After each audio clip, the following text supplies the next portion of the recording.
حضرت ابو ہریرہ رضی اللہ تعالیٰ عنہ سے مروی ہے، آپ فرماتے ہیں کہ رسول کریم صلی اللہ علیہ وسلم نے ارشاد فرمایا، بے شک بندہ گناہ کرتا ہے اور کہتا ہے کہ اے میرے رب میں نے گناہ کیا، پس اس گناہ کو بخش دے، تو اللہ تعالیٰ فرشتوں سے فرماتا ہے کیا میرا بندہ جانتا ہے کہ اس کا رب ایسا ہے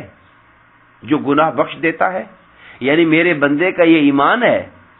کہ میرا کوئی مالک ہے، یعنی وہ اپنے آپ کو شتر بے مہار نہیں سمجھتا کہ جو مرضی کروں پوچھنے والا کوئی نہیں ہے، غلطی اس سے ہو گئی، گناہ اس نے کر لیا، مگر اس کو یہ احساس ہے کہ میرا کوئی رب ہے، میرا مولا ہے جو گناہ کرنے پر پکڑتا ہے، اور اگر میں معافی مانگوں تو مولا مجھے معاف کر دیتا ہے۔ تو خدا فرماتا ہے فرشتوں سن لو کہ میں نے اس بندے کے گناہ کو بخش دیا ہے۔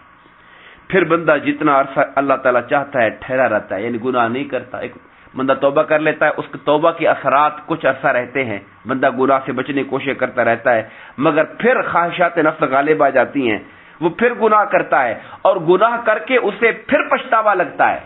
اور اسے پھر احساس ہوتا ہے کہ یار میں نے غلطی کر لی، کہیں مالک ناراض نہ ہو جائے، وہ پھر خدا کی بارگاہ میں توبہ کے لیے ہاتھ اٹھاتا ہے، میرے مالک مجھے معاف کر دے، میرے اللہ مجھے معاف کر دے۔ اللہ پھر فرشتوں سے کہتا ہے دیکھو اس بندے کو پتا ہے کہ میرا رب ہے، میرا مالک ہے، اگر غلطی کروں گا تو پکڑے گا، معافی مانگوں گا تو معاف کر دے گا، تو میں نے اس کو معاف کر دیا ہے۔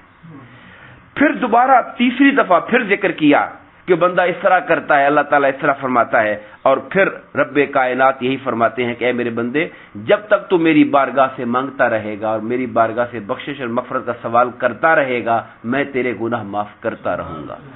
یہاں تک کہ وہ وقت نہیں آ جاتا کہ جب نزع کا عالم طاری ہو جاتا ہے، اس وقت سے پہلے پہلے اللہ اپنے بندوں کے گناہوں کو معاف کرتا ہے، بشرطے کہ بندہ صدق کے دل سے اس کی بارگاہ میں مانگے اور سچی توبہ کرے۔